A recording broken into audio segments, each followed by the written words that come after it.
welcome to the LIBERcast, episode 48. And I'm taking this habit of showing my gratitude for everyone who supported the LIBERcast by subscribing to it and commenting and giving us great questions. Always great people who join us for the show. I want to welcome everyone and thank you very much. And thank you to the guests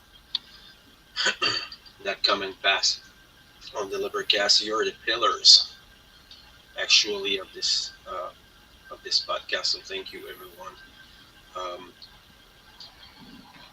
Tonight we're gonna have a English version of a previous podcast that I had with Francois Chartrand, and we want to touch on a few things, but the point tonight is gonna be about Urantia and the channeling in this book. I'm not having it, but this is a like thick. Um, there's three parts, I think, and it's four. Thank you, Oslo. And these are incredible stories and incredible knowledge for the people who wants really to dig into this. Um, Francois could like describe it better than me, but I think there's a Christian influence. There's names and things that Christianity have adopted, and I think we are delving into the occult principally. So thank you, Francois, for being there tonight, and I'm really happy to have you once again for this Well, good English. evening, Fred. Thank you very much. It's good to be with you. Um, Please, can you tell us about who you are quickly and your work for the new people who don't know you? Well, at the bottom level, I'm just an ordinary man. Uh, I was a truck driver for most of my life, but I was initiated to a lot of political shenanigans. A lot of intrigues because my parents were activists, radical activists for the independence of Quebec, and they were amongst the grassroots movement.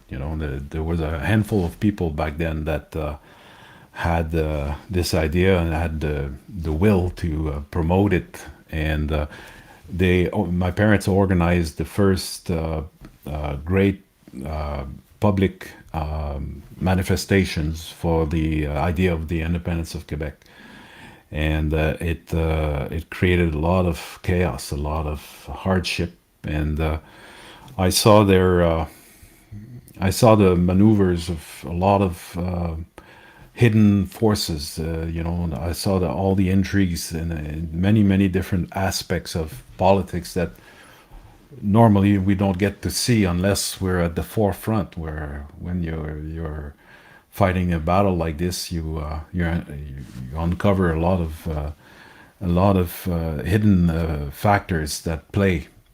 And there's a lot of stories I could tell you, but we're not here to talk about this. But so from an early age, I was aware that there are hidden forces in our world that pull the strings behind the scene, and that the world is not what we think it is.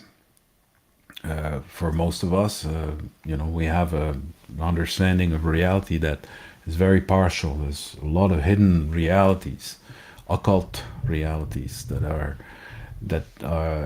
very powerful forces that have tremendous means to get to what they want, and they wanted control of this land at all costs. It's a very important strategic region, the province of Quebec, mainly because it's across the ocean from Europe, and it's north of the United States. So it's like in between those two regions, and there is, a lot of a lot of tensions between the colonial powers and colonized New World, and these interactions are very strategic. You know, it's for mainly for a military purpose, because if you want to come from Europe to North America, the entire shore is densely populated. So up north, where the shore is not populated at all, then it's a strategic point, and also for all the natural resources that are there and everything.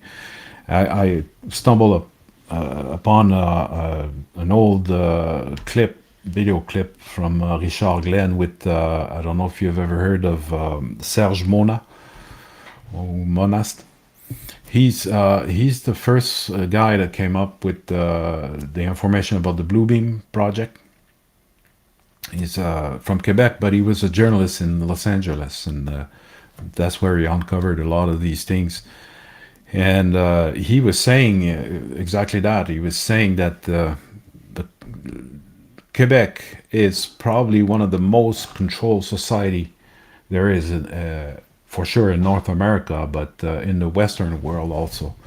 Very, very much controlled. They had a very, very strict social engineering plan to keep control of this, and the idea of the separation of Quebec from Canada is a strategic move for them to break up Canada, but not for the right reasons, not for the freedom of the people, not for their expression of their national identity, but solely for the purpose of control. Control from, you know, a very ancient empire that is moving, you know, through history, and now it's centered in the United States, but it's a global phenomenon. They have a global network, but this territory where we live in Quebec is very, very important to them.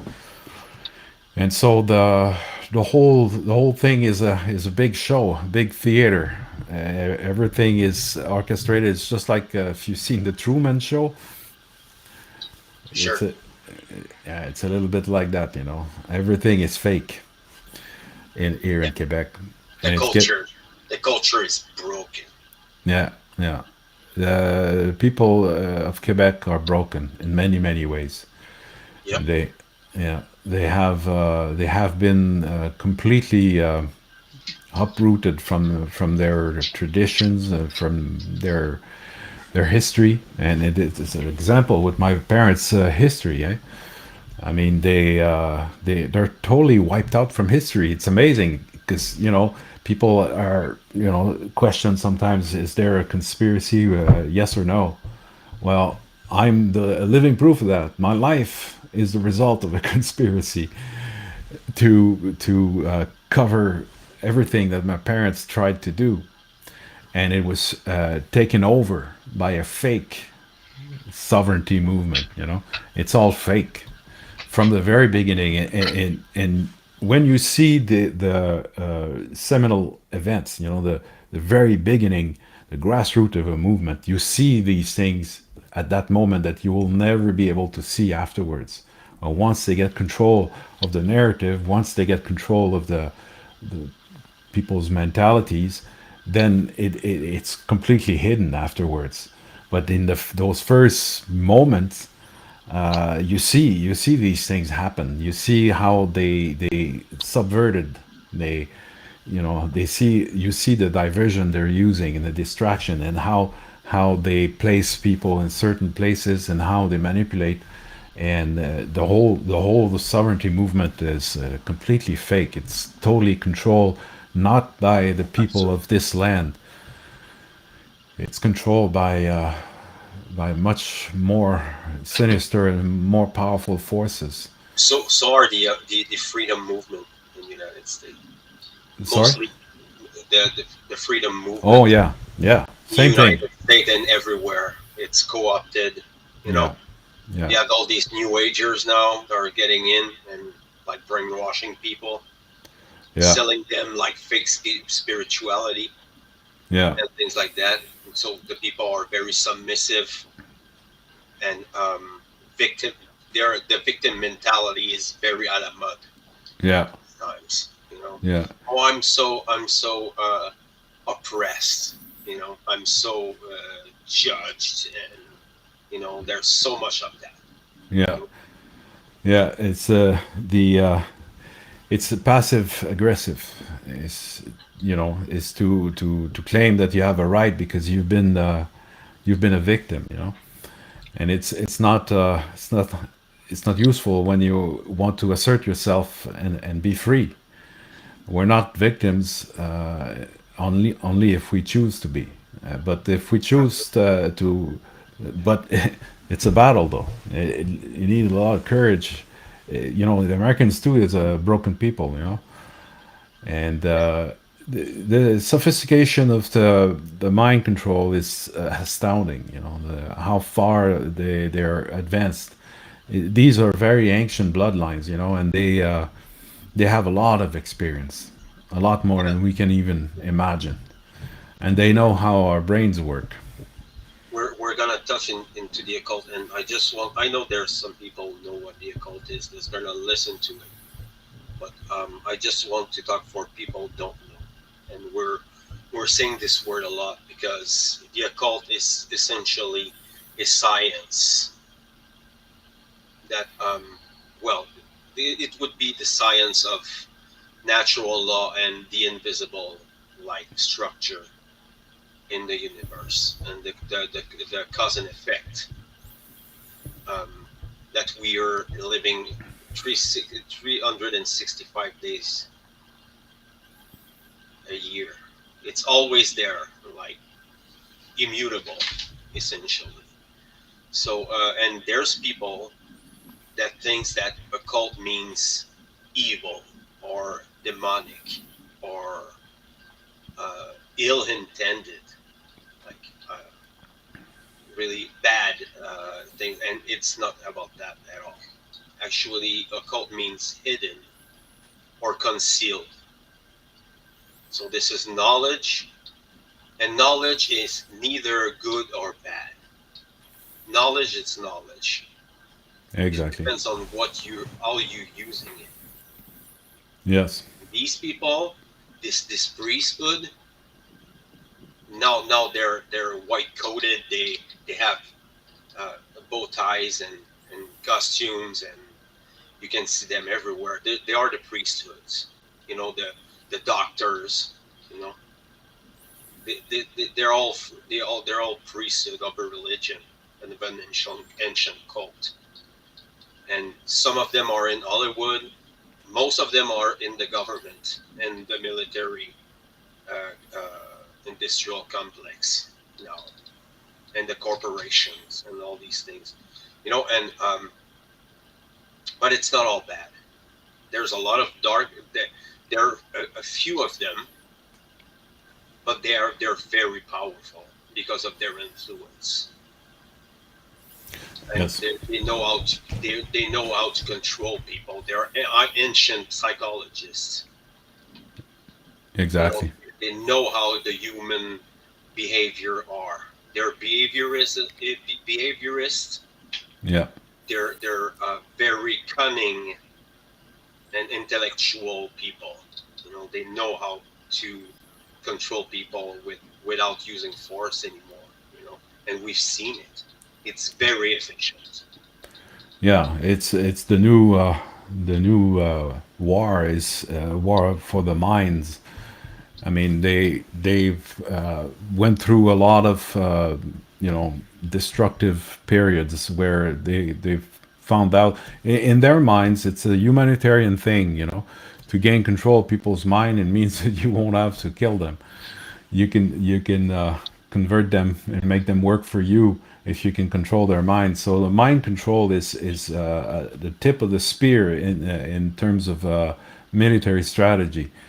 And in their minds, of course, it's very hard for us to put ourselves in their shoes, because it's such an ancient story, and in within these bloodlines, they carry so much knowledge that is not visible for us. So we don't see this, but some of these groups have been through so much violence, so many wars, generations after generations, and so it made them crazy a bit, but they're not stupid. And Sure. what they're trying to do is to make it more humane, right? But I don't think that they were that intelligent to understand, because intelligence. What is intelligence? Well, there's no universal definition of it. There's never been a universally accepted definition of what is intelligence. We simply don't know what it is. There's too many variables. There's too many hidden factors and transformative factors also. We don't know. There's intelligence is essentially, for what I learned in my studies of the occult, is a combination of emotion, control, and intellectual pursuit. Yeah, So they're not separated. Their schism isn't there anymore. Means in emotional intelligence. I'm not saying uh, a there's not a greater intelligence than that, but as the human experience, I think it's the most needed, and it's lacking a lot of that. We need a lot of people, a lot more people with emotional intelligence now.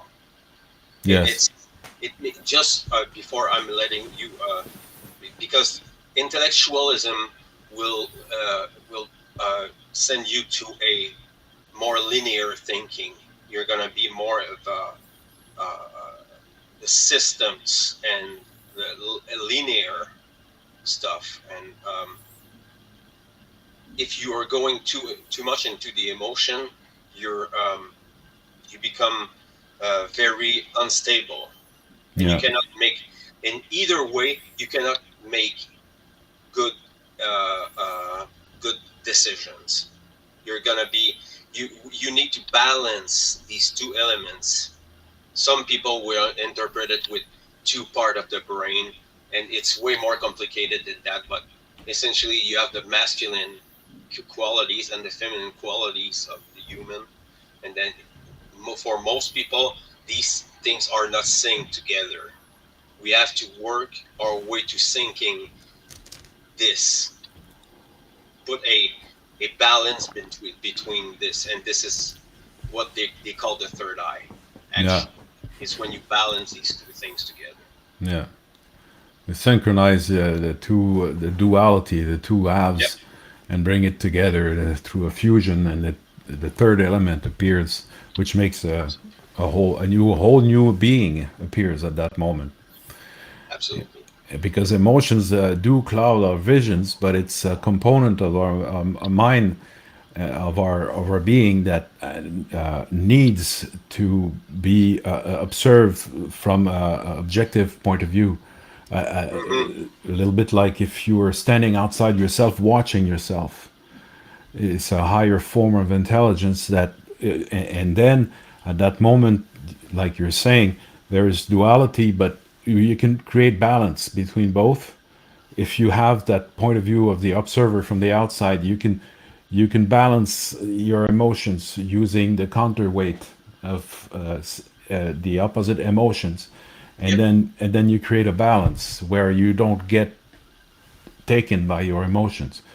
You remain in control, and then you transmute your emotions. They become something else. They become a form of intelligence, which is not available if you're not balanced emotionally. So yes, there is this understanding. There are groups who understand our emotions, but it's like I'm saying. I think we're reaching a point in our history here on Earth where we're reaching a maximum level of control. And what comes after that? Once you have achieved this maximum level of control, new elements appear. This is human nature. In other words, is way too dynamic and profound to be fully controlled. Because the only thing you're going to discover when you have managed to establish a grid of control is that this situation will push people beyond the boundaries that otherwise they would not have crossed if you hadn't pushed them so far. In other words, you can't really establish a permanent control of a species that is an evolutionary project. It has hidden motives. It has hidden potentials, and by oppressing these natural gifts that we have, you force them out. You bring them out. In other words, people who suffer a lot become very strong, and you can see it all through history. You have a dominant people that oppressed another ethnic group, and over time you'll find out that this advantage of this dominant group will bring them wealth and opulence, and they'll start getting weaker because they're getting lazy, because life is easy, because they've exploited this other nation, and they have a lot of free stuff, so they don't have to work as hard, and they get lazy. In the meantime, those who are being oppressed are struggling, and their struggle makes them stronger, and one day, before you know it, they come right back on top, and they overpower those who they thought they had control over. But this is on a geopolitics scale. But I think now we're reaching probably a level of planetary liberation. But then, what does it mean? If we break free from this global matrix of control, what is on the other side? It's not another continent. It's not another nation.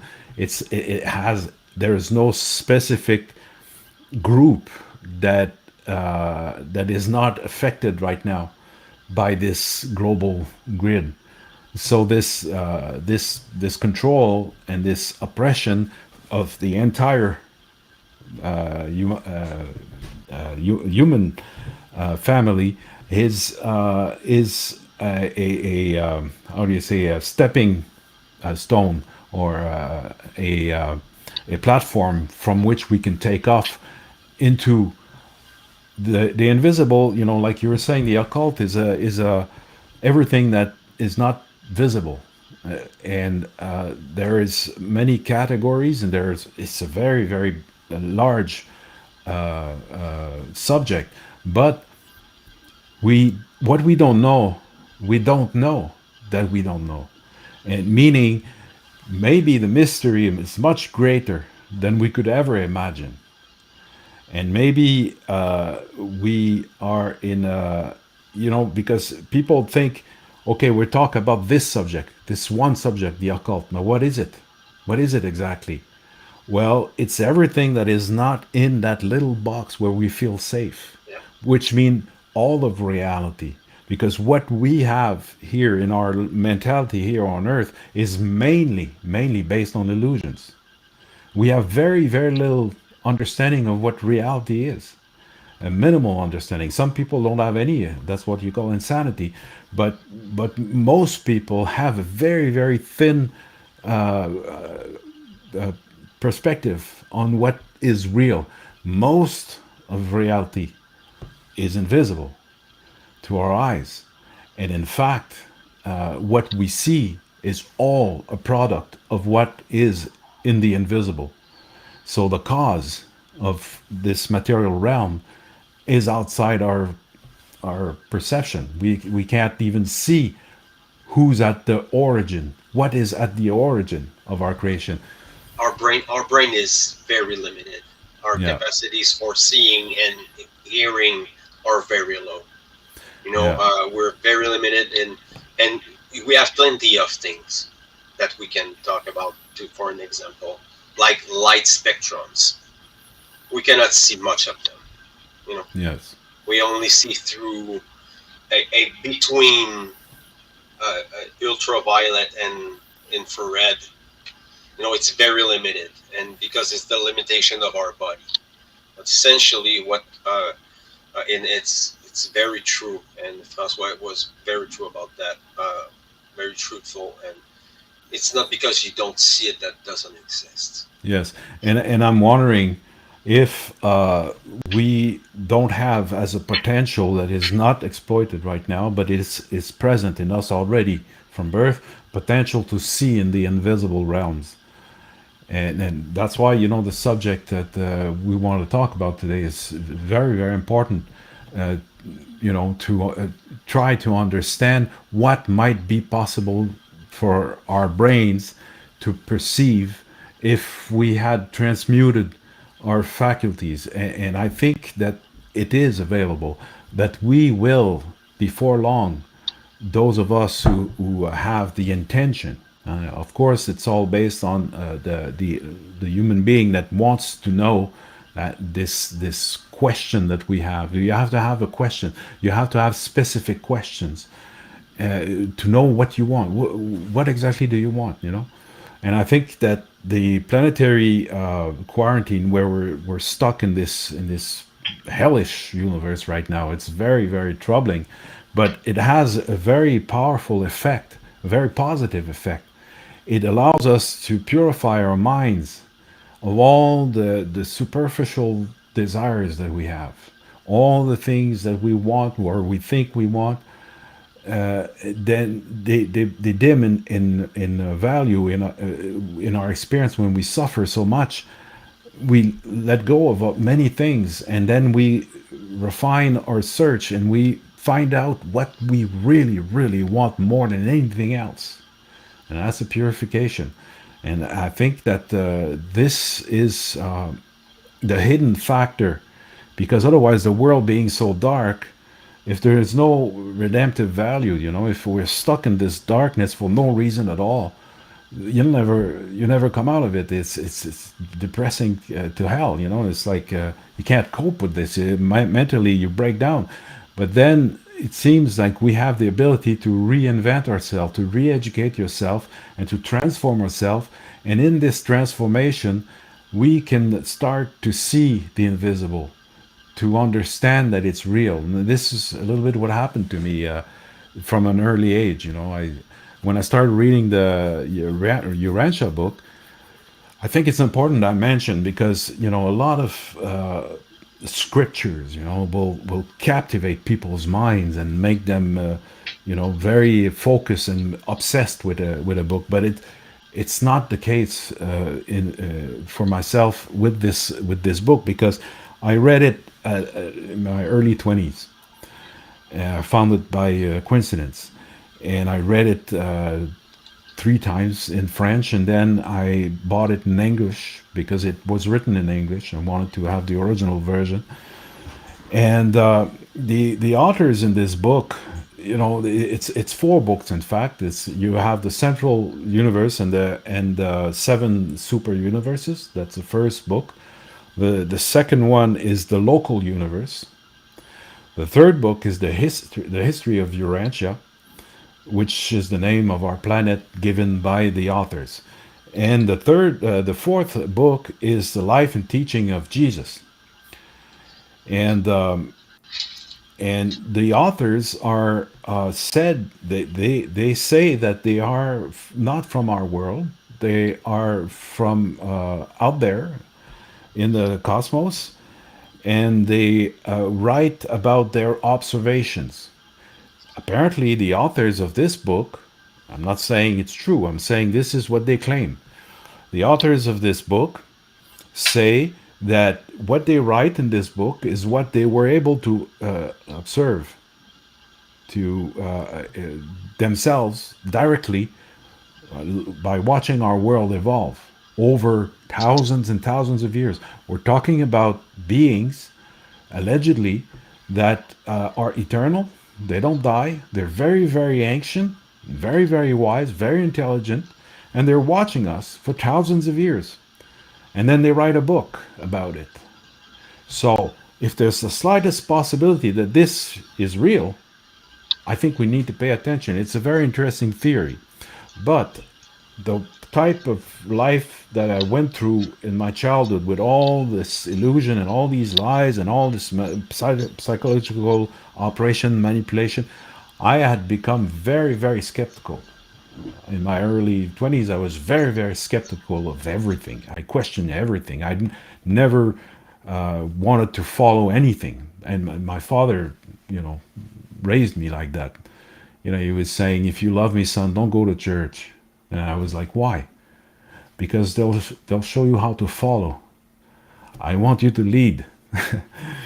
And so, with that understanding, the book was not a solid base for me because I thought if I can't know the authors, if I don't know who they are, and I have to believe what they're telling me, I'm not interested.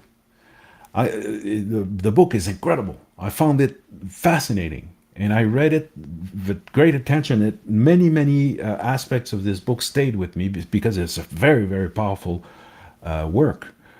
But I thought it might all be a great big hoax by very, very intelligent people because that's the fact about this book is whomever wrote it is brilliant, absolutely brilliant. And you can tell there's several authors. It's not just one person writing, but the type of intelligence. If it's one person, it's an absolute genius. But it looks more like a collection of genius, you know, a collective of geniuses who wrote this. But in my early 20s, I had not enough references to evaluate exactly this book, so I left it. I said it's a dangerous book because it says so many things that completely challenge our vision of the world. If it's not real, it's very dangerous because now you have all kinds of twisted notions that are not based on reality, and it's written so brilliantly. The obsession can be very, very misleading. So I said I dropped it. You know, I dropped it.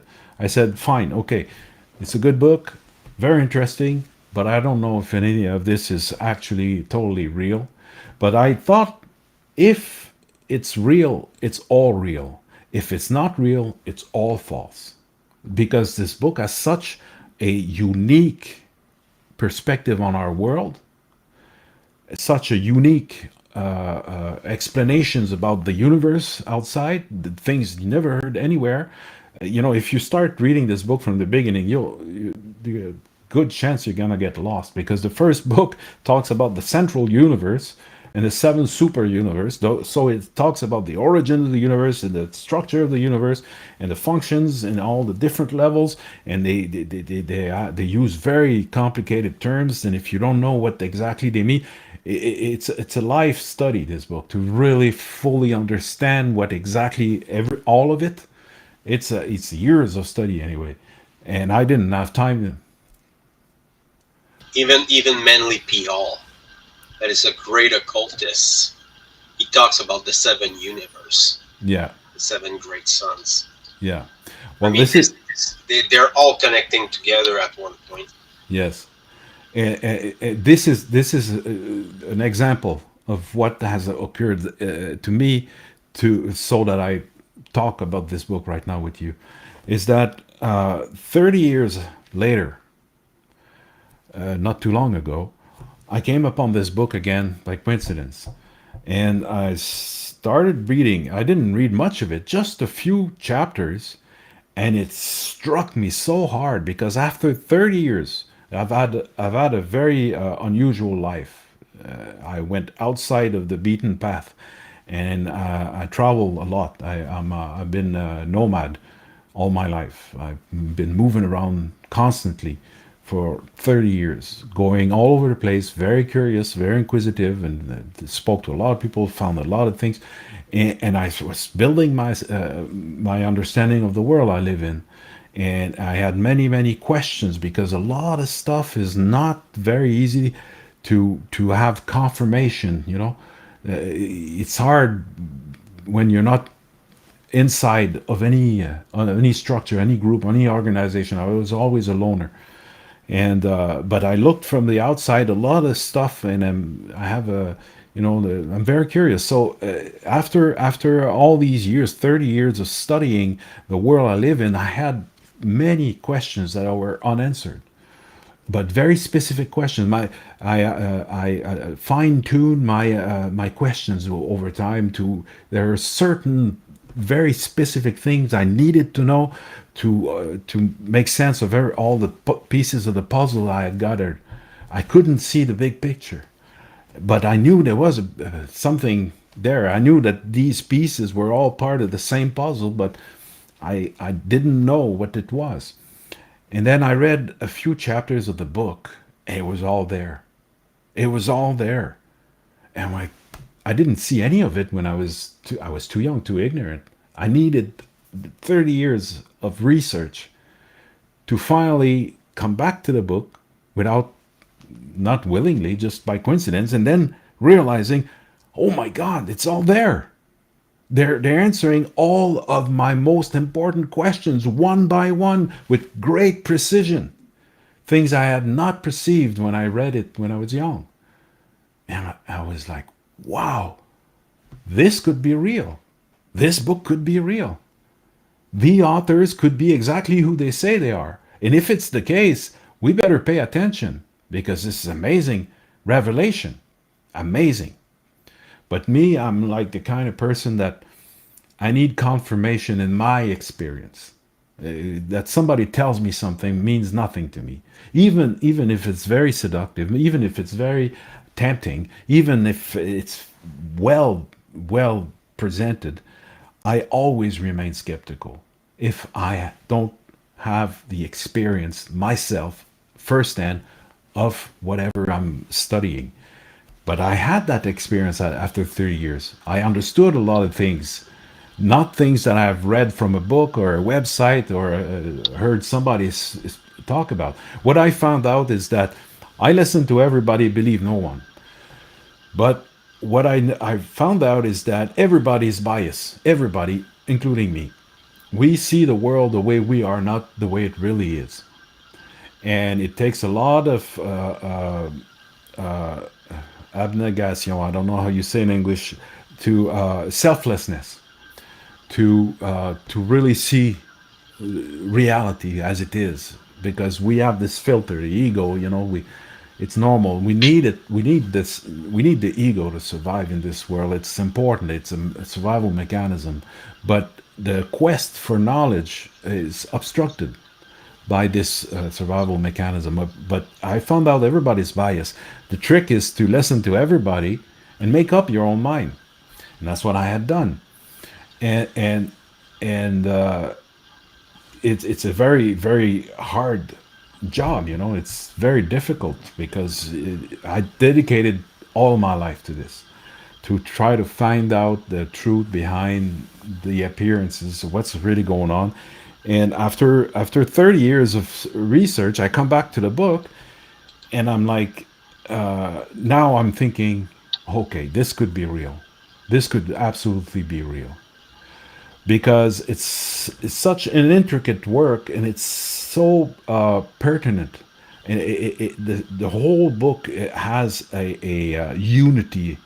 It holds itself together. It makes sense from top to bottom. The whole thing makes sense, and it's all interconnected, and you can see that whomever wrote this knew what they were talking about. But even if it's an illusion, they knew what they were doing. And now I thought, it's all, like I said, it's all false, it's all true, or all true. There's no in between. It's such an astounding literary work that, and now I'm thinking today, I think maybe it's real. So let's explore that. Imagine that these are beings that are watching our world for over thousands of years, and they make sort of like a resume of our history. Like Urantia is the name our planet was given before there were humans on it, And so those who, the authors, were there watching our planet evolve before humanity existed, and they're still there, and they're writing to us. They're telling us what they think about our planet. They're telling the whole history of Urantia. Obviously, it's very summarized, but it's done brilliantly. Meaning, they really speak about the important stuff that we need to know about ourselves and where we're from.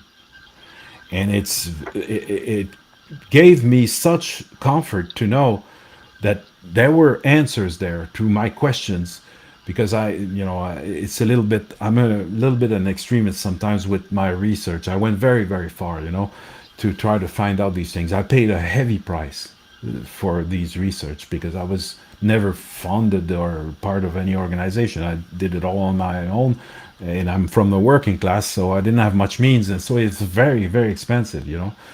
I remember, buying books and documents with money that I should have used to feed myself.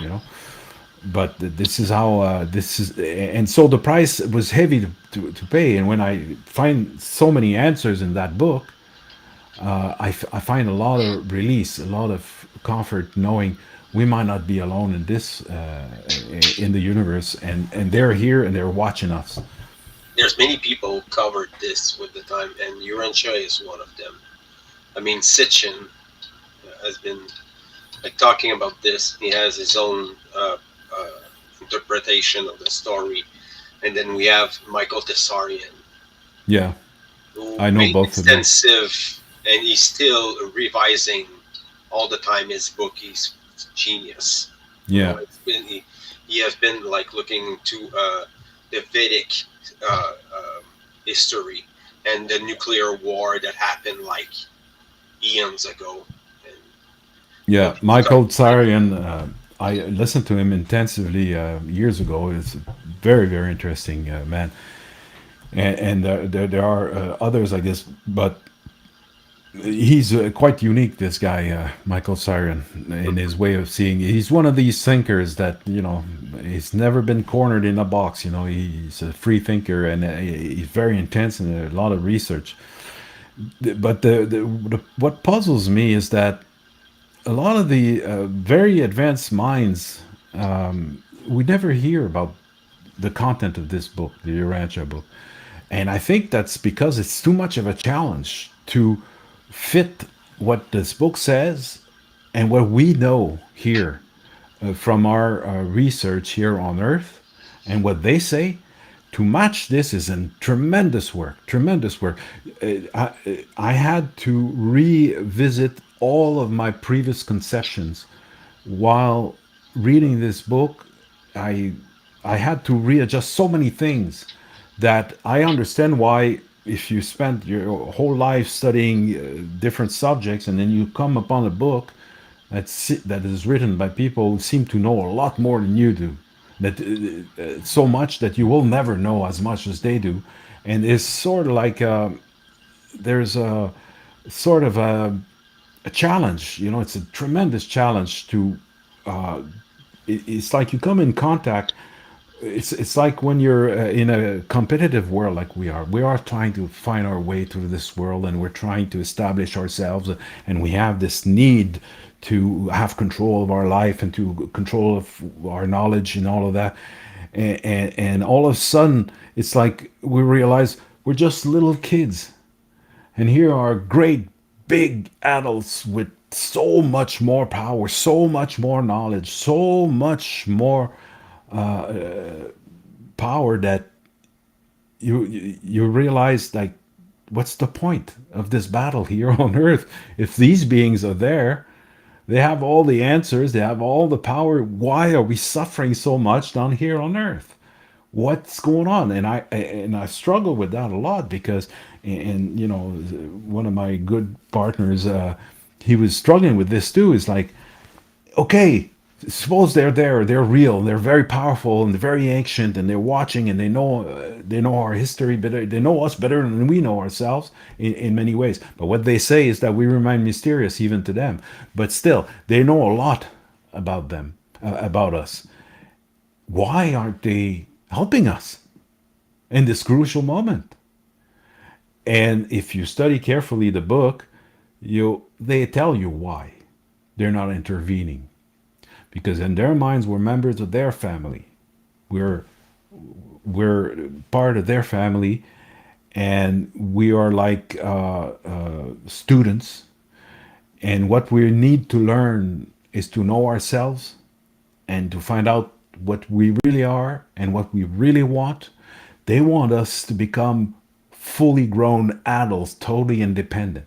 They want us to be equal with them, meaning completely sovereign, completely in control of our destiny, because this is how it works in their world. The world is based on the principle of sovereignty of the individual, and he has to take hold of his destiny. He has to make things happen for himself. This is the law, a divine law. And that's why they're not interfering, because they love us so much and they respect us so much. They have great admiration. This is what I found out that was really uplifting to me, is that these very ancient beings, so much older than we are, apparently have great respect and admiration for us. They say, in other words, from where they stand, they couldn't cope with what we are coping with. They couldn't live in our shoes. They know that, they understand that. We are very unique and we have tremendous power to withstand all the abuse that we're going through. What amazes them more than anything else is that a human being, even when all hope is lost, when it's total desperation, total collapse, human beings will still fight. They'll still stand up and fight. Even if in their own mind the battle is lost, they will still fight. They will still move on. And this to them is very impressive, because they don't live anything like that in our world. In other words, they want us to be part of their family, and we have to be initiated the proper way, meaning, the initiation in any ancient society, it's when you go from childhood to adulthood. It's never easy. It's always a test of strength. And in many ancient societies, many young people did not survive to the initiation. You were placed in front of the harsh realities of life, and you had to become, a man or a woman at that moment by your own strength, by your own self. You have to find the strength within yourself. And this process of finding the strength within us is the reason why there is so much darkness and so much suffering on earth. And from my understanding, from when you look behind the veil at what's out there, we see it in our stuck in our little lifespan here on earth. We see it as like it's a heavy price to pay. But if we start looking at what is offered to us, eternal life, never ending evolution and growth until we reach the center of the universe, in touch with the source that created everything. That's our destiny. Is there too great of a price for that? I don't think so.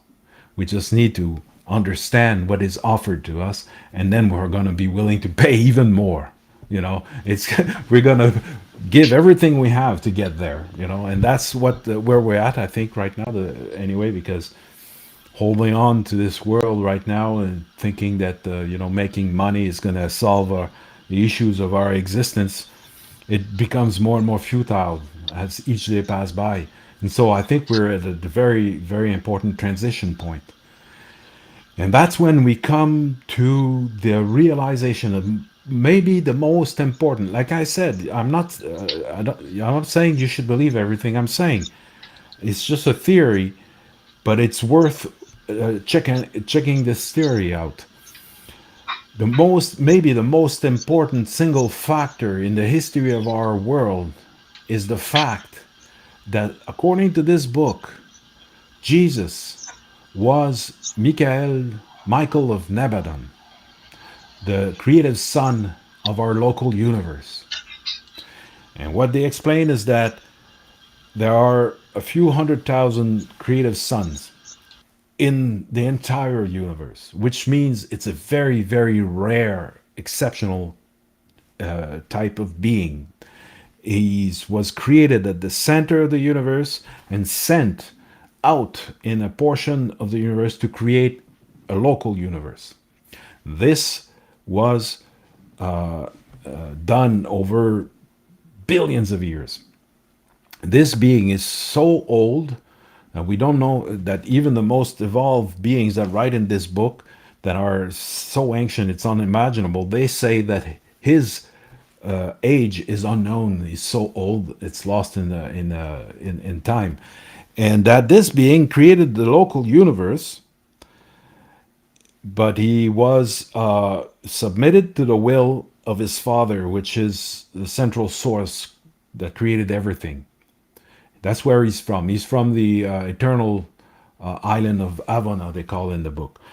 And when he created our local universe, he did it under the authority of this central source, which is neither male or female. But here on Earth, with our vocabulary, we can't say our parent because it does not have the same meaning as father or mother. But we can't say both at the same time, so we say father. But there is this polarity, male female, all through the universe, but it's not the same way as we perceive it here on Earth. But there is these qualities. But anyway, this being was submitted to the will of his father, and he was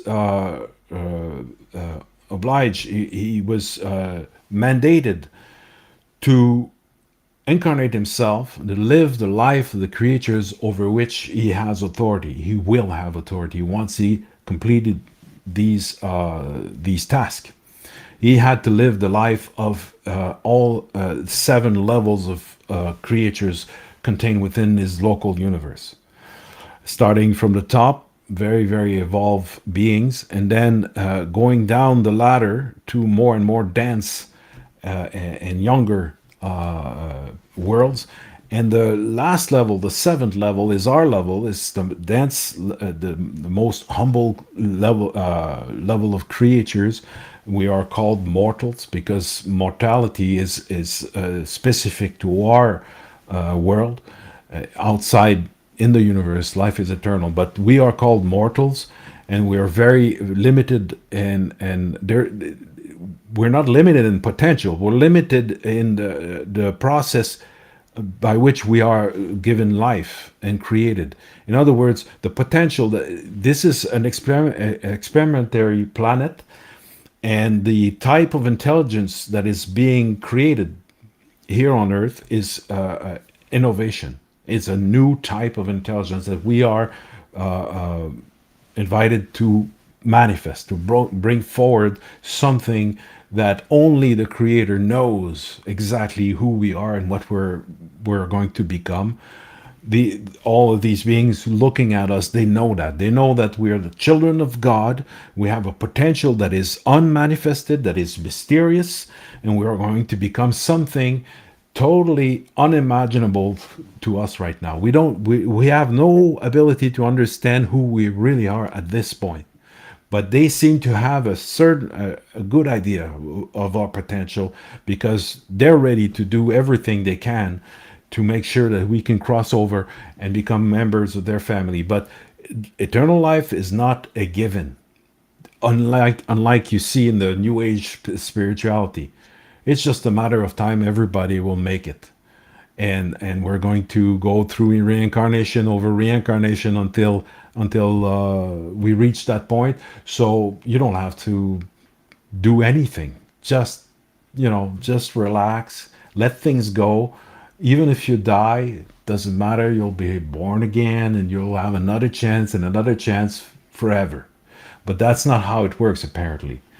There is our planet is like an incubator, and after a certain point, the sprouts that haven't emerged, they're dead in the ground, and they will never become plants, or they'll never mature. There is a culling. There is a battle to reach eternal life. There is a very, very important and crucial time right now, because many people can be made aware of the reality of eternal life. And to come back to the history of this Michael of Lebanon character, which is a god, really, he created an entire universe. He had to live the life of the creatures that he will have authority over, and then he had to choose a planet amongst 10,000 planets in his local universe alone that are inhabited by mortals. That's without counting the other six levels of beings that are more evolved and more intelligent than we are. And the lack of intelligence, though, that we are displaying here is not permanent status. It is just a way of creating a specific type of intelligence. Our intelligence, being born in the darkness, in isolation, gives us a type of sovereignty that's no equal in the universe. That's what they're saying. They're saying you guys are going to become something else. You're going to become something that doesn't exist anywhere else. And that's why the conditions here on earth is so extreme, is that we are to become something very, very exceptional. But at that moment, he chose our planet, the earth, over 10,000 other planets he could have chose, and he became a man, Jesus. And these highly evolved beings observing the whole thing say that there is very little mysteries left for them in the universe, because they're so ancient and so wise and so intelligent that they understand a lot about the universe, most of it. But this is one of the mysteries they can't comprehend: how a creative son can become a man, just a little newborn child. To them, it is a great, great miracle and a mystery of the universe in display. So Jesus' life was very, very important to them, and they watched everything that he did, because it was a revelation to them of the nature of God and the nature of man, and the bringing together of these extremes in the person of Jesus was very, very important to them. And amazingly, the book explains to us that our planet has been nicknamed the world of the cross, because this mandate, these trials, this tribulation, these tests that these creative sons have to undergo, is the same for all of them. So all the creative sons all through the universe had to become mortals for a lifespan to achieve that. In other words, there are many examples throughout the history of the cosmos of creative sons incarnating themselves in the material creature, but none of them ever met such a tragic fate. Being tortured to death and nailed to a wooden cross was shocking to them. It made the news all over the cosmos, because apparently they have a communication system, very efficient communication system, and they're in touch all through the cosmos. And this made the news through the entire universe. A creative son was crucified, killed by the humans that he was living among, and to them it was what happened to this world, that they would be so hostile to their creative son, because apparently Jesus was a good guy. He didn't harm anybody. He didn't do anything wrong. He was just, his life. This is amazing too, is that the fourth book is the life and teaching of Jesus. And what the Jesus that you discover in this book is not at all the Jesus that we find in Christianity.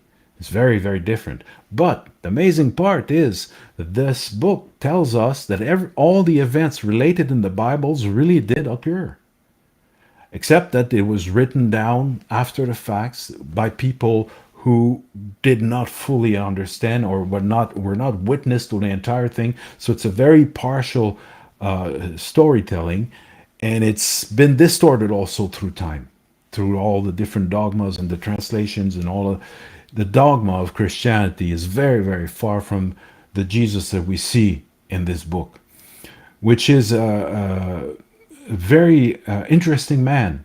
If we forget where he's from, just look at him as a man. He was a very interesting man, and he did very. What he was saying is that we are a part of the same family. We're all children of God.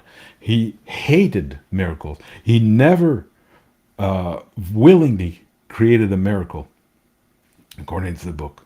It was just that because of who he was, there was all of this celestial hierarchy watching him, and the simple fact of his presence and the presence of all these observers was gave rise to miracles. It created miracles because of the situation, but he did not want to make miracles because he hated it, because he was trying to tell us that we are all part of the same family.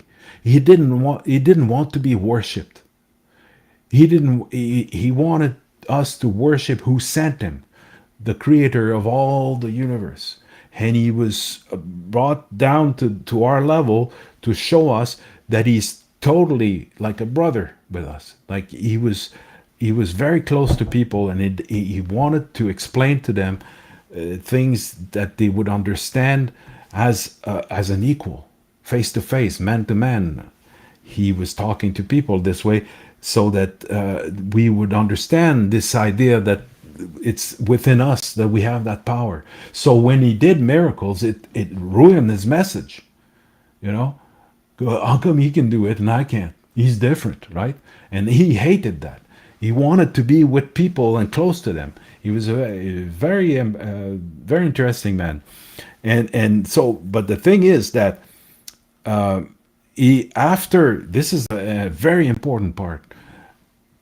After he completed the 7 incarnations in seven different levels of existence, he obtained the creative prerogative. He became sovereign. After he achieved these tasks, he was given total sovereignty. In other words, he did not have to do the will of his father anymore. He could do his own will in his own universe. He became a sovereign creative son. And at that moment, he, because you were talking about Zacharias Sitchin, the book confirms that thousands and thousands of years ago, more precisely 500,000 years ago, according to the book, arrived on Earth a planetary prince named Caligastia. And this prince is an order of creatures or beings that are created specifically for the purpose of bringing civilization onto planets of evolutionary beings like humans. Once they reach a biological evolution at a certain level, he's sent to this planet to bring civilization, to teach the basis of the arts and sciences of civilization. And this prince came over here, and he was accompanied by a body, a group, a team of ambassadors, because he was of an order of being of a different dimension, invisible to the human eye. We could not see this prince, but he had brought with him a team of agents that were physical. They were present in the physical body. They took the living plasma of one of the races that was here, and they added some. They modified genetically human beings so that these highly advanced spirits could incarnate in a body, in a physical body. So it was a new race of beings. And we have stories about the presence of these beings all through the world. In all the ancient people have stories relating to this. It's actually the origin of all the religions. There were gods among us at one point, but they weren't gods. That's what the book is saying. They weren't really gods. They were midway. They were just an order of creatures, very very evolved. But for the term of that mission of bringing civilization to Earth, that's a depiction of these gods way back then, that it was written in the stone to preserve the memory of these times. Was in Mesopotamia, in the region where Iraq is. This is where the headquarters were, and they were tall and beautiful and brilliant, and they had such mastery of each their discipline that had a tendency to worship them as gods, but they were all worshippers of the God of heaven, the creator of the entire universe. They themselves did not see themselves as God. They saw themselves as children of God, and that they had a very strict mandate. They had a mission to accomplish, to bring us civilization, to teach us the basics of civilizations. And this sort of like a university attracted people from all different races that came to this center, and then they sent emissaries all through the world to bring civilization, the arts and sciences of civilization. But then, after 300 years, so 200,000 years ago, occurred in the local universe is called the rebellion of Lucifer. Lucifer was a very, very advanced, highly evolved being that had a theory that the God of creation was not what is told to us by Michael of Nebadon, our creative son. Lucifer thought that he was making it up, and that for the purpose of control and power, that it was not true. And therefore he said, why should I do the will of God, which is a total mystery? And that's what the book says also, which is a very important concept. God is indefinite. It's a mystery. No one exactly knows what it is. They say he is a personality. He's a person with whom you can have a relationship, but it's so much more than that. But you can have a personal relationship with the source, and we have a thought adjuster assigned to us. It's like a part of this central source has been assigned to each one of us as individual. We can talk to God, and human beings can do that. But it's a very unique trait that we have. Other beings, higher levels of evolution, have to work towards God, and to build a relationship. To them, it's a long, long, long process. But in our case, we're born with the ability to connect directly with the source because of our conditions. We're very limited in a way, but we're very, very powerful in another way because of this link with the source. And this is what is the whole struggle on Earth right now. Is if we make that connection strong, there is no way you can control the world from a small minority. And this is a spiritual war. Yes. This is the last thing that they want to break Yes. into the human beings, is the connection with nature, with spirit. Yeah. And I think it's very clear. You know, Yeah. The connection with all things.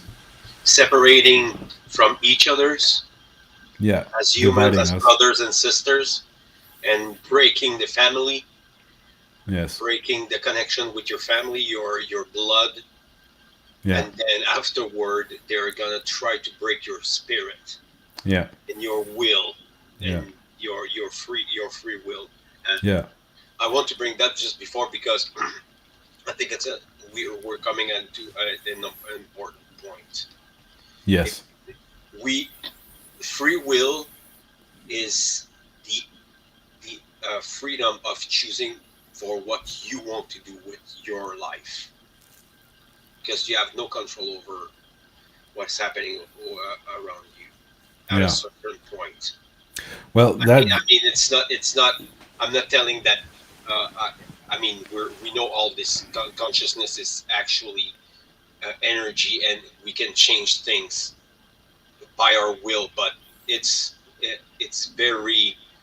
Um, it has to be in the aggregate, in the masses, that we need to will that in, and being essentially we would have to join together as in this brotherhood of humans to yes, be able to create this world that we really want, that we're talking about, this yes, this freedom world. yeah, and that's why I'm talking about this precisely for that reason is because if we want, who wants to break us? Who wants to prevent us from becoming what we were created from the start to become? Who are they? Well, the book gives us a theory that we must take seriously if it's true because it changes everything. They say that it's the result of Lucifer's rebellion. Lucifer has nothing to do with the earth. He was a very high ranking administrator of the local universe. He had many, many planets like ours under his authority. And he decided he had a theory. And since it's not a dictatorship, the universe is not a dictatorship. You have free will. You can experiment. If you believe God does not exist or is not the way that is represented by the higher authority of the local universe, well, you can experiment if you want. Of course, if you cause too much suffering and too much chaos, then there's tribunals to restore justice. But Lucifer had 200,000 years of free reign to do whatever he wanted until he proved himself wrong by all his mistakes that he did and all the things that went wrong with his plan, so that the concept, the majority, the observers all through the years realized, no, Lucifer's theory was wrong because look at what happened to him and what he did. He lost his mind. He lost control, and it was devastating mistake that he did. And Caligastia, our planetary prince, was a follower of Lucifer. He embraced the rebellion of Lucifer. He adopted his philosophy. In other words, don't try to do God's will because you don't know what God is. Go with what you know. This was Lucifer's advice. Reason should guide us, not faith. We should know where we're going, not believe blindly whatever is told to us. But to face a great mystery like God, you can't go with reason. You have to have a certain measure of faith, sort of like an intuitive intelligence. Go with your feeling. You can't figure it out, but you can feel it. And you can sense that it all has a meaning. That whomever created the world is a beautiful genius. It has such beauty in it that you have to be inspired to seek to understand this mystery without really being able to during your lifetime maybe, but still you have to have that a measure of faith. In other words, in order to face the mystery of creation, the mystery of life, things will escape us no matter how intelligent we are, no matter how hard we work. Salvation through work does not work, because only salvation through faith has the potential to open our mind to what is out there. But in any case, Caligastia, the planetary prince, became a rebel. He embraced Lucifer's religion or philosophy, and those beings that said that were worshipped by the ancients because they were so amazing, very, very impressive beings. Some of them joined the Lucifer's rebellion, and others remained faithful to the original plan. And so there was a schism, a breakaway, and a battle for the destiny of mankind emerged among these two groups. And then all hell broke loose for our planet. We did not receive the gift of civilization in an orderly manner. And the idea was that the knowledge should be spread evenly among all races so that there would not be inequalities. It would not create wars because all of the races would get this knowledge at the same time at this similar rhythm and slow rhythm. Slowly, the knowledge was to be given to us in a manner that we can absorb it in an orderly fashion. There was a lot of things we could not learn from them because it was unsettling to us. We had a lot of, yeah, at that point when they arrived, we were hunter gatherers. So a lot of things scared us. A lot of things mystified us. It took a long, long time, and they did not die. They had the fruit of a tree. If they ate that fruit, their body didn't age, and they lived for thousands of years, and they were worshipped as gods. But then when this rebellion occurred, this great undoing happened. And so the plan that was conceived for the establishment of civilization was skewed right from the start. Well, not from the start, actually, it's not true. It was 300,000 years after their arrival.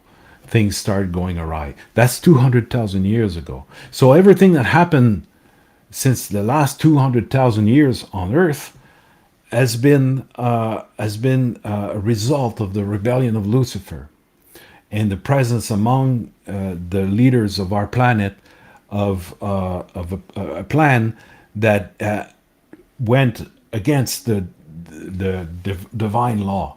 And one of these laws was you don't mix with the local races.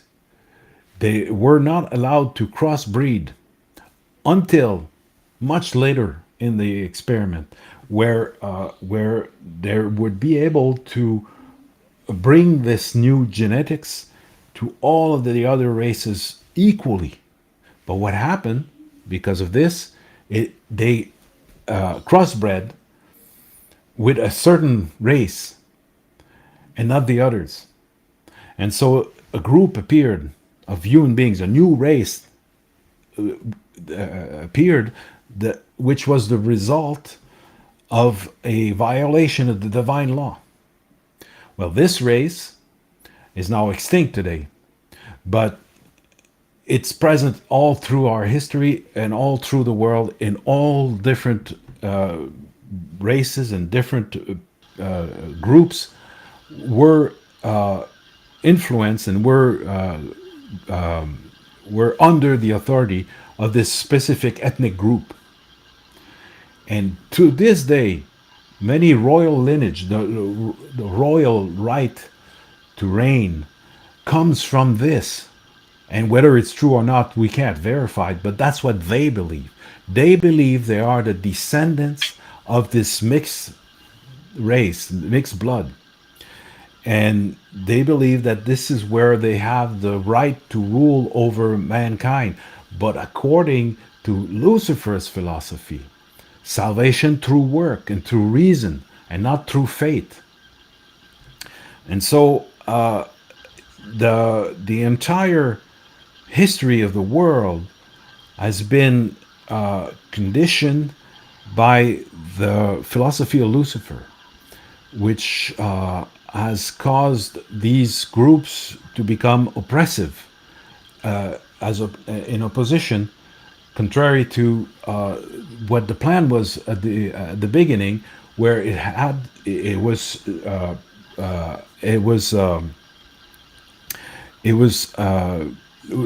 original plan was that humans should remain fully in control of their world, and they should not impose anything on human beings. Let their natural rhythm kick in. Let them learn by themselves. Let them become masters of their destiny. and not rule over them by any means, by means of influencing in a rapid manner and in a forceful manner. It had to take a long time, and it had to be out of the will of people. And so, because of this, the this is the very, very important point, is that after 200 years of free reign, Lucifer had basically, proven himself wrong. Nobody was judging him before the facts. They let him do what he wanted to, and but then after a time, there was so much chaos and so much pain and so much suffering that there had to be an intervention, and he was judged.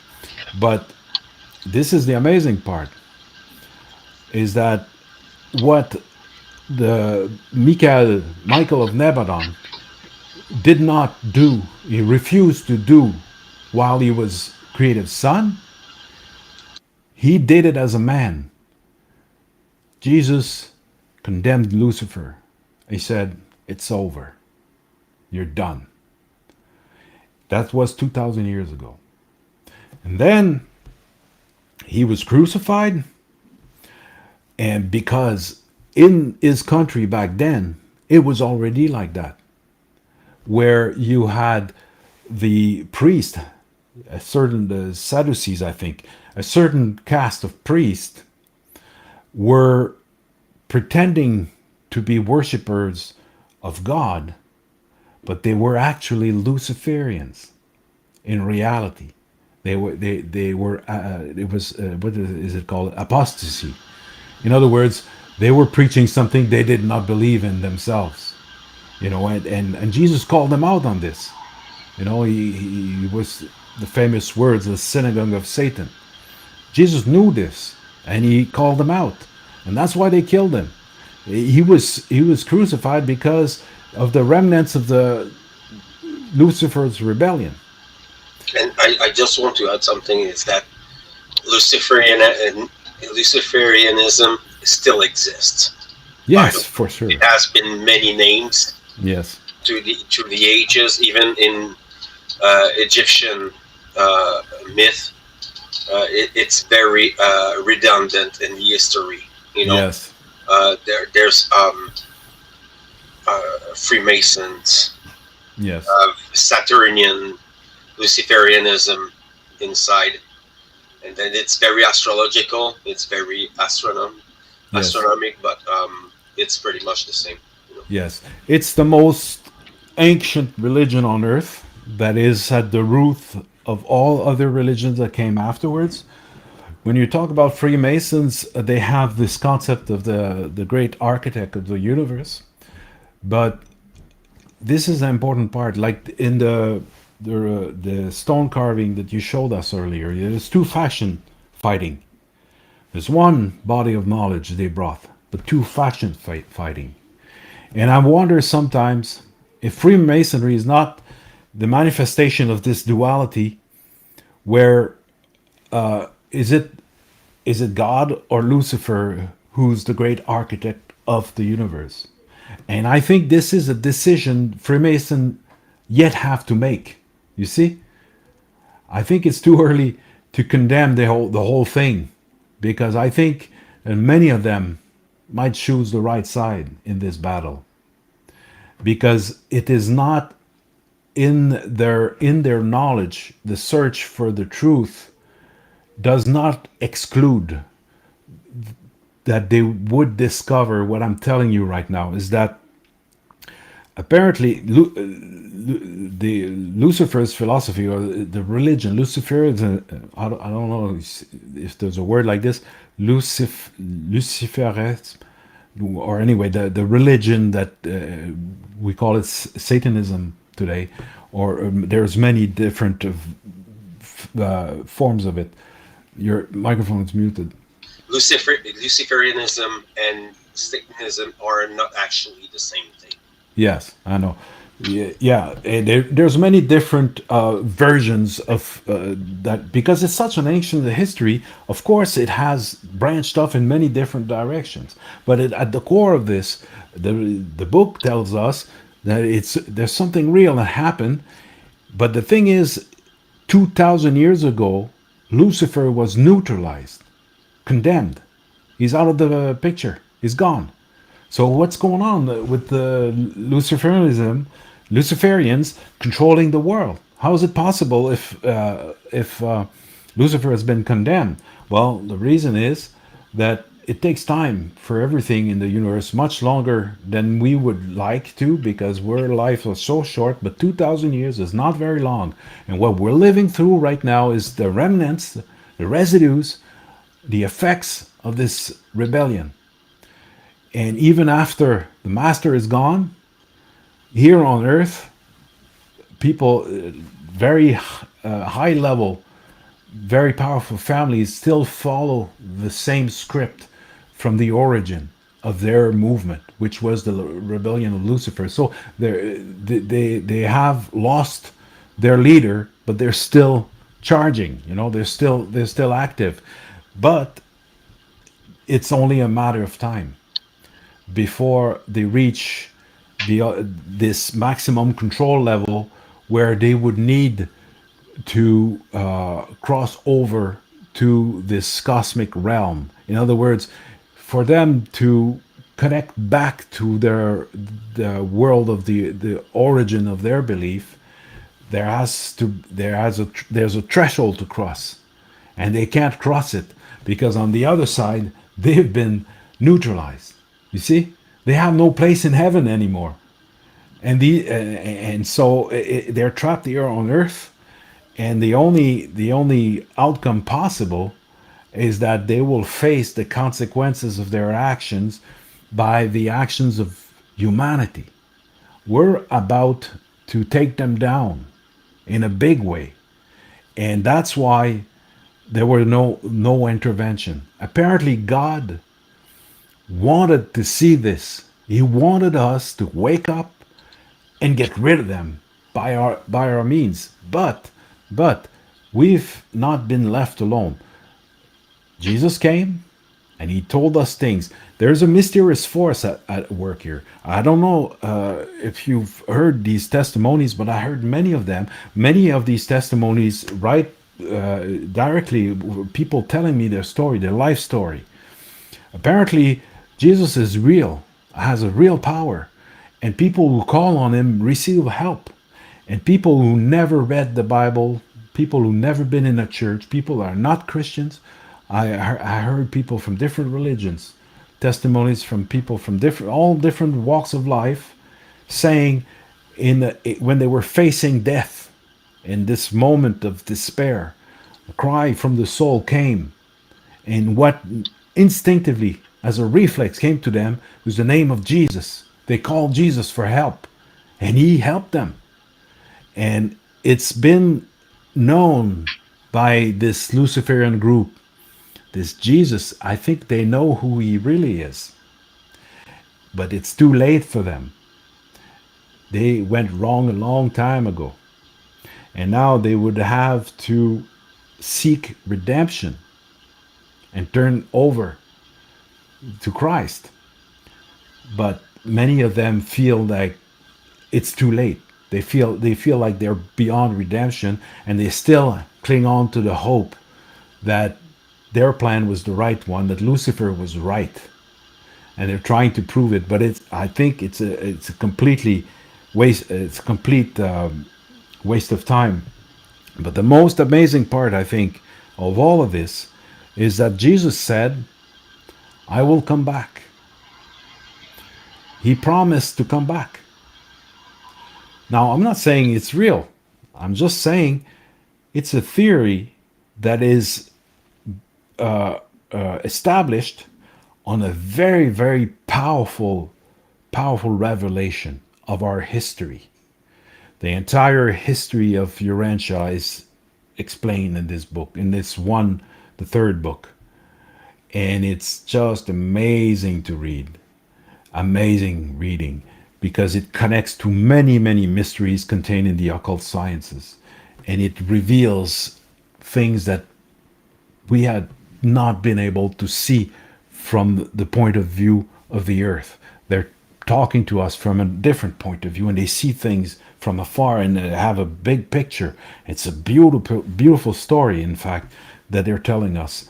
And they said that Jesus promised us he would come back because he might not be guilty in this.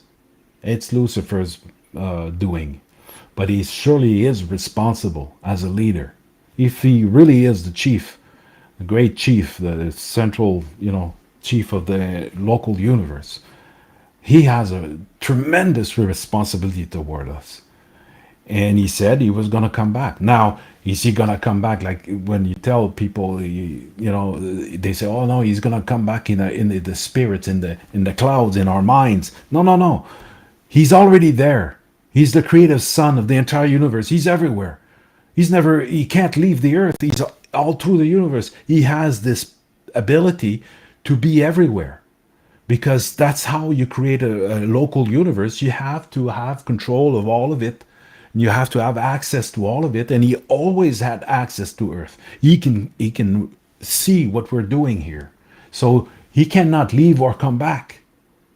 If we're talking about the creative son, the creator's son.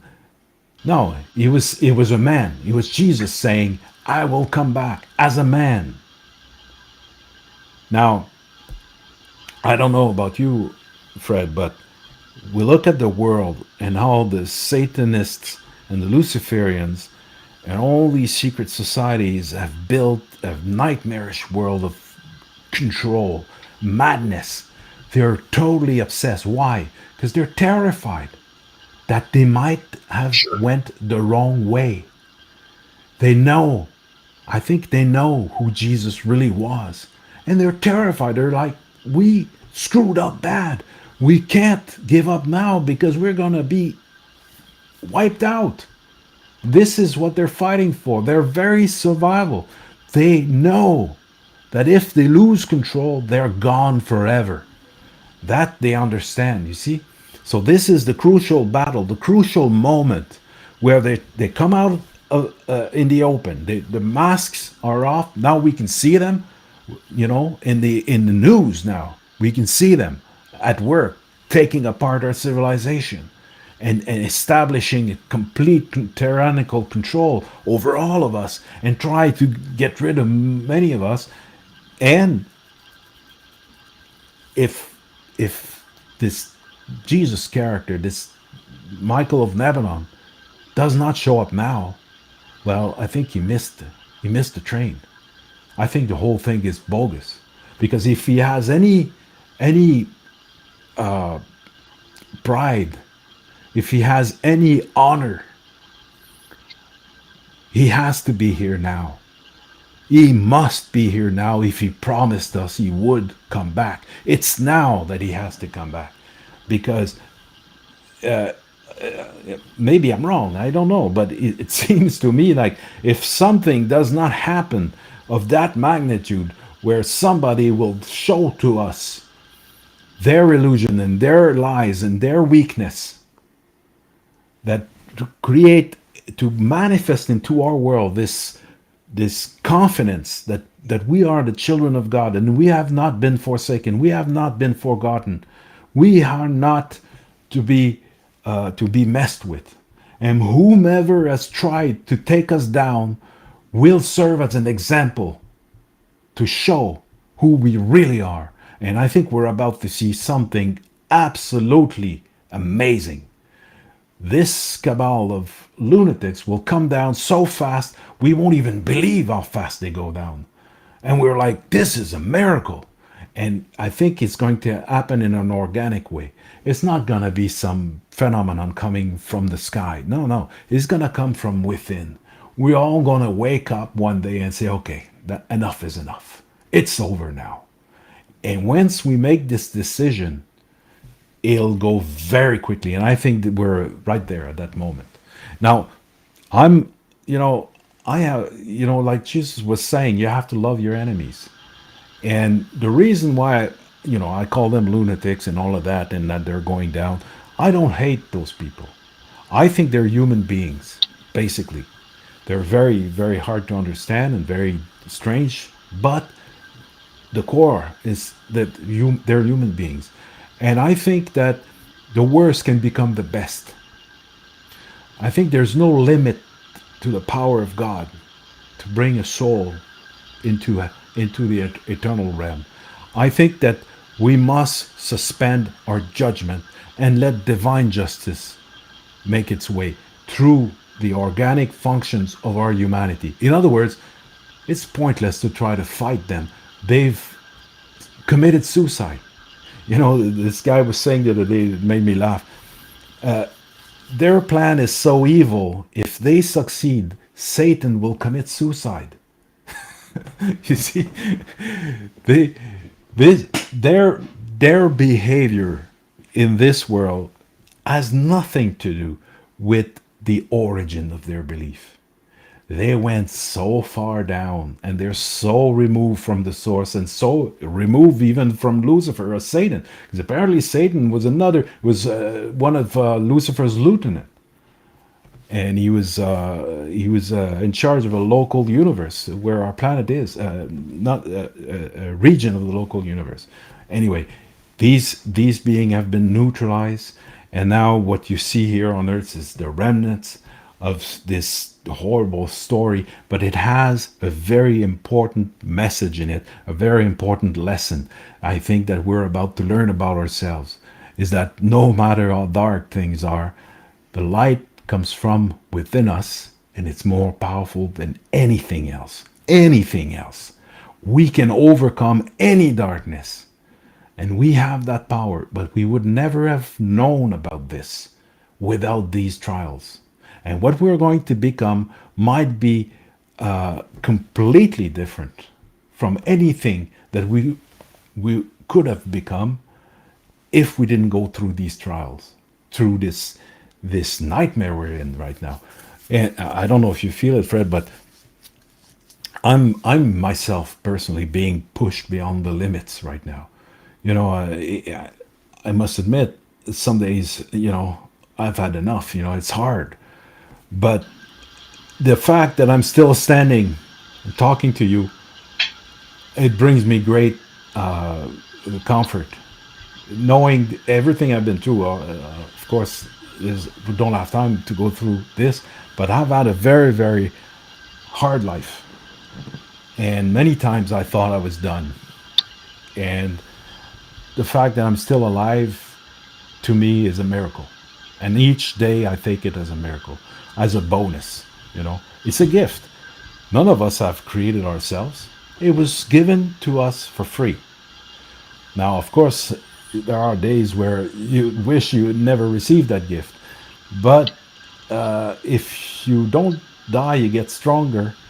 And then will come a day where you'll appreciate that you're still alive. No matter how hard things are for you right now, there'll be better days. And when you're stuck in a rut, find somebody who's in motion and get close to this person, and this motion will be transferred to you. This is what we need, really, is to get closer to one another and talk to each other more often and meet face to face, preferably. It's getting harder and harder. Thanks to the internet, I'm not criticizing that at all. It's a powerful tool, and it's beautiful that we are able to do what we're doing right now. But there's nothing like a real face-to-face meeting with people. There's something that happens when we're together that cannot be obtained any other way. And this is what I hope to accomplish, in the times to come, so that we can find means to gather more regularly, and more people gather, and we can build a better world for ourselves and our children, right from the moment we realize that it's game over for them. Now, I've been saying this for a long time, and people don't agree. most people that are in this field of study, they don't agree with me. They're like, are you crazy? They're getting stronger by the minute. Look at all they're doing. All they're doing is they're pushing us to the edge. That's what they're doing. And what I'm telling you is that human beings are amazing. They can be very, very surprising because when they have their back against the wall, no matter how desperate the situation is, they'll fight back. And I think it's tragic in a way, but this is how we are. It's only when we're at the last possible extent, like when we have our back against the wall. This is when you know we jump into action and we get things done. I mean, it's beautiful, and it I know it's true. I know that humans are able to do great things, and I think this whole story need to be explored because it not only very inspiring, but it can give you open your mind to new horizons. And there's so much obfuscation about these subjects, not just Jesus or the ancient cults Yeah, that existed. Um, and I think everything must be considered. You know, when we live into a universe where we create by vibration and energy and with the power of voice and the power of technology, yeah, humans um, aren't obliged to agree on this tyranny. We could all like stand together on the same page and turn it off just like that. yeah. And I it's think an old card. It's a castle of cards. yeah, Needs to be done. It I doesn't agree. mean it's gonna be easy. Okay, No, it's it not. doesn't mean that there's no there's not gonna be any blood spilling and burning and wars. It's not about that. It's about there's gonna be people outside. They're gonna be struggling to keep this system up. Yeah, They and it's us for us. It's we're discussing and everything is makes sense. That makes good sense. But for some people who are living in this prison of the five cents, it's really hard to envision a better world, a better way to be, and the example of Jesus and yeah, things like that. Because some people will say, "Oh my God, you're into Catholicism or Christianism," and then Jesus, there's no proof and everything like that. You're gonna have always people, right? But even if you're not accepting what Francois brought to us tonight, just at least look at the metaphorical aspect of the life of Jesus and what his message is. yeah. Well, this is the thing: is that Christianity as a whole don't want to have anything to do with this book because it wrecks their entire dogma. It takes Christianity apart. It's not a Christian book. And we have a surge of creationist Christian, and it's becoming like very confusing. Oh yeah, The and it religion sparked. is in fractions now. It's really divided. People are starting covens here and there with their belief, their biases, and change things to and switching information. And you have the flat earther and the dinosaurs and the birds aren't real and Yeah. things like that we have Yep. to deal with. We're not. There's nobody is gonna save us from our stupidity and ignorance. Yeah. Well, there's so many oakses right now, like very, very intricate and very well designed oaks. like the flat Earth theory, for example. They managed to convince so many people because they put so much means, so much money, and there's so many and brilliant people working on this hoax that anybody that doesn't have a solid foundation on knowing how, the facts about the world, if you go up in a plane, look out the window, you can see the curve, if you've ever been in a plane.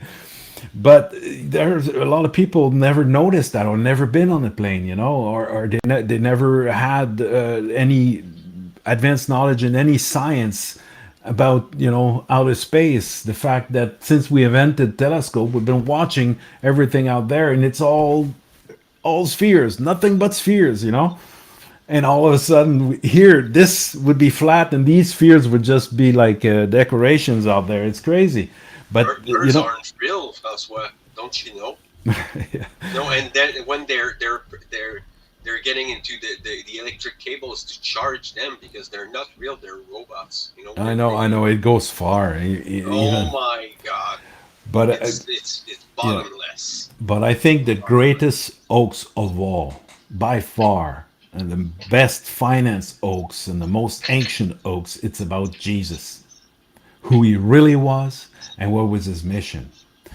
And the idea that he died for our sins. So in other words, we can sell all we want. He's already forgiven us. He already paid the price.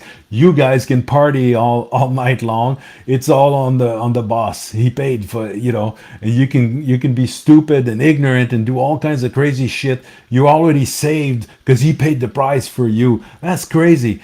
The fact is, the book tells us it wasn't God's will to crucify Jesus. Never God asked to him to be crucified.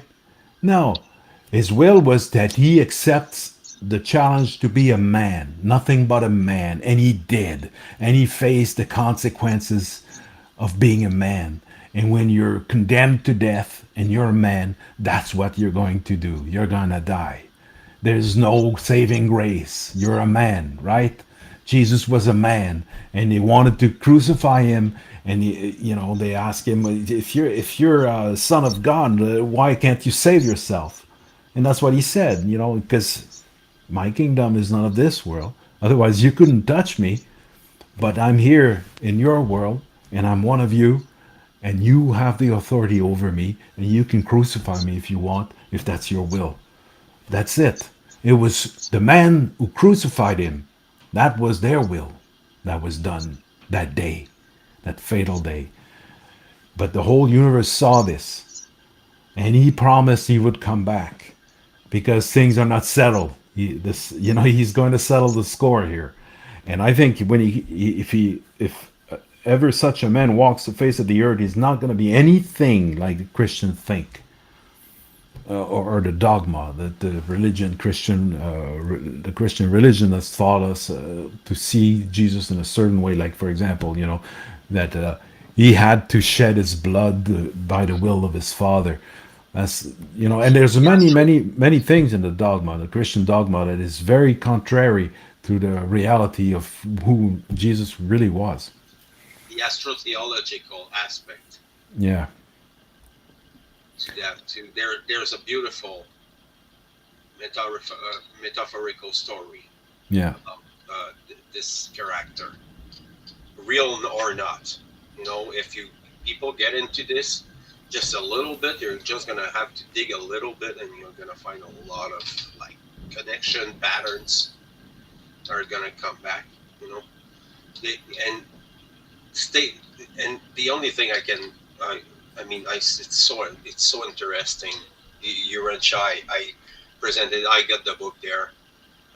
This huge, thick book, and I'm gonna get through it. And I think it's a you have it's about getting it's for betterment of yourself, yeah, for the betterment of your brothers and sisters and the countries around you, if there's any such thing as countries, because essentially they're all illusions, they're yeah. all lies. So this world isn't separated, it's all together. Yeah. We are all brothers and sisters, and Yeah. we should treat us as such, and not leaving. And Jesus, what did Jesus do in the Bible? He helped the poor. Yeah. Never let someone die. You Yeah. know, sacrifice. Yeah. Sacrifice. This word is very important. And I'm not talking about necessarily sacrificing your life Yeah. like he did. I'm telling sacrificing time Yes. for you and your loved one and for the betterment of this civilization, of this global brotherhood. It doesn't mean we have to be um, to agree on everything. You know, Yeah. I'm thinking there's no way there's not gonna be any religions in the future. There's still gonna have people who are gonna have a different interpretation of these scriptures Yeah. and things like that. And the fundamental basic of it is a blueprint for moral ethic existence, Yeah. and we need to break this. Fundamentally, what keeps people from going forth is fear of the what fear of the future, fear of self, photophobia, like would say Michael Desarian. We are afraid of our past. We don't know anything about our origins or almost anything. We cannot be like dig so much. If you are really like atheist, you're gonna go and ask for material proof, but it doesn't work that way. Yeah. We have still scriptures that we're discovering all the time. Yeah.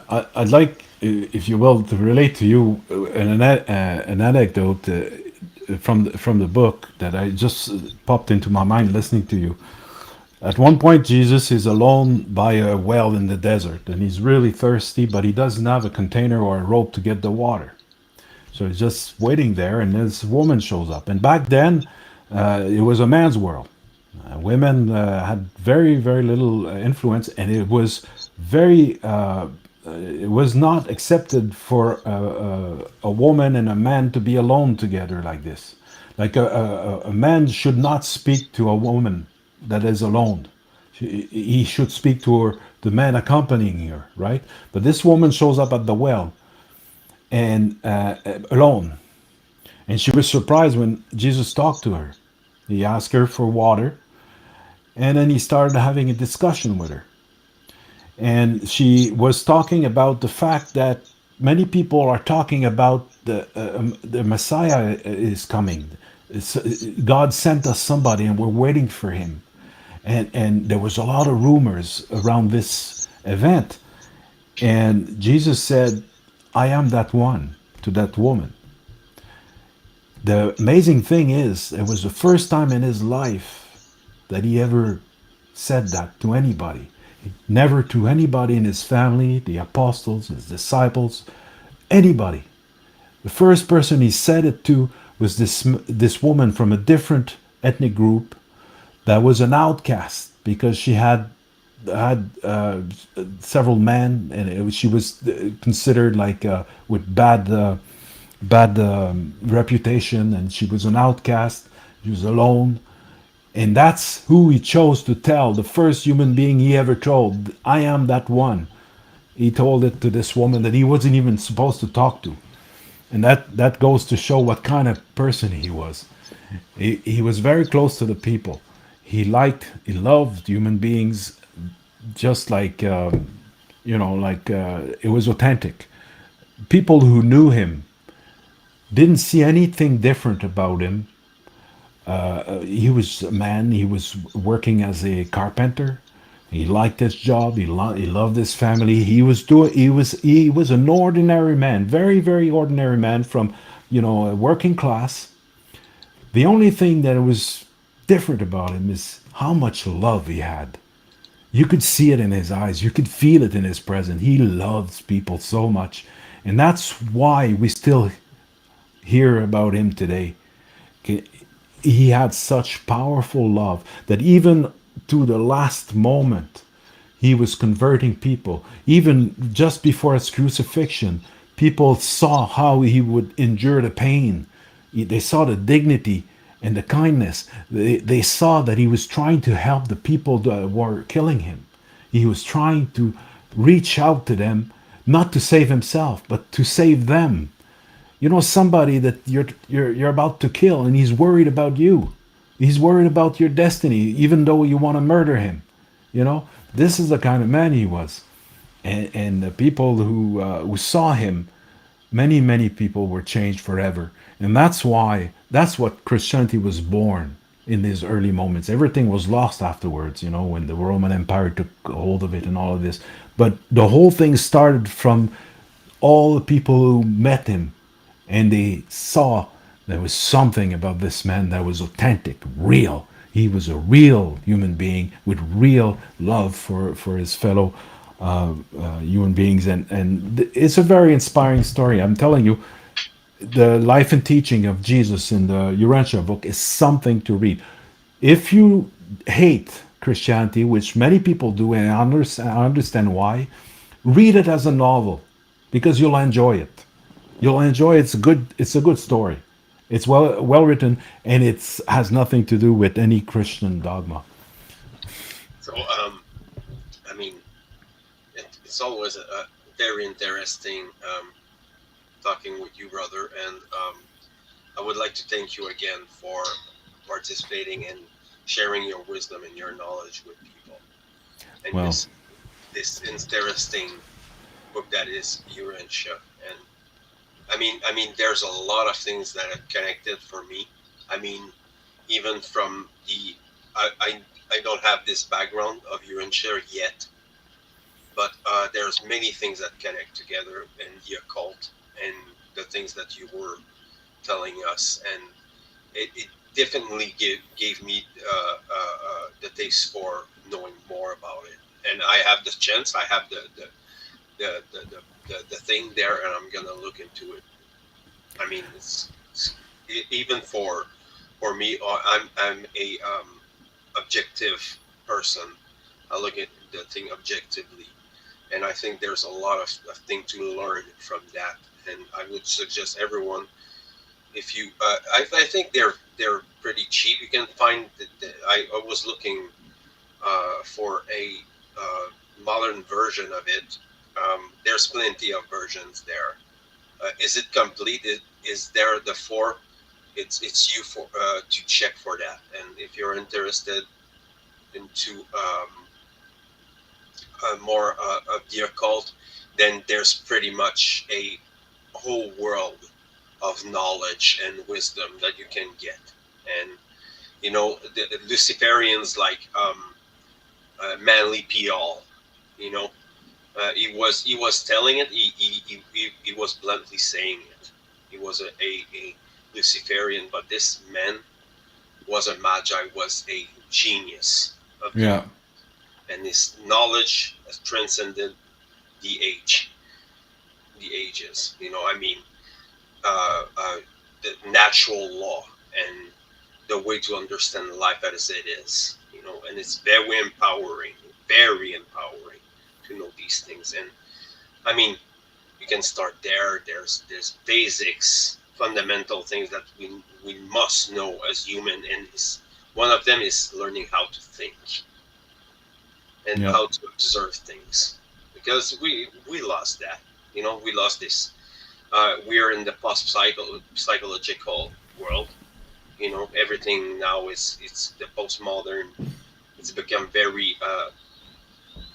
confusing, very obfuscated with a lot of different things. And you have the medias and the technology that's growing and growing day by day, and it can be very hard to follow only like uh, restricted like things.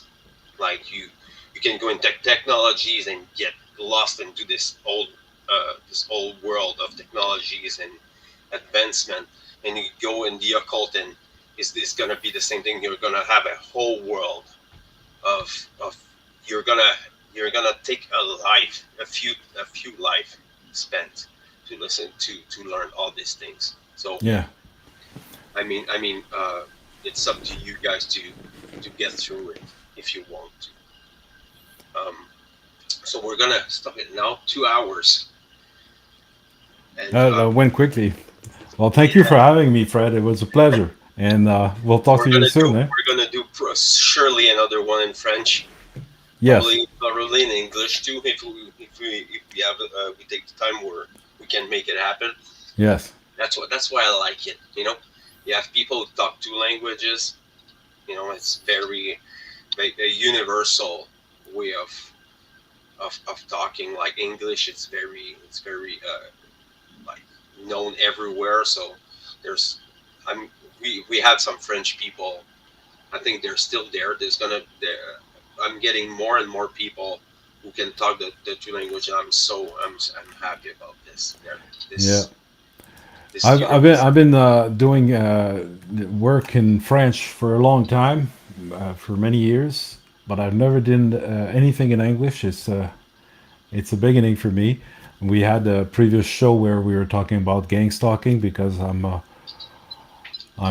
concerned about my friend Paul. He needed to tell his story, but yeah, I think I'm gonna do more and more work in English from now on because obviously we're in North America and there's a lot going on in the English world Yeah, even in Europe, there's a lot of English people there too. So and there's worldwide. Yeah, plenty to cover. You know, yeah, it's everywhere. So thank you everyone for being there. I don't yes, know who's still there.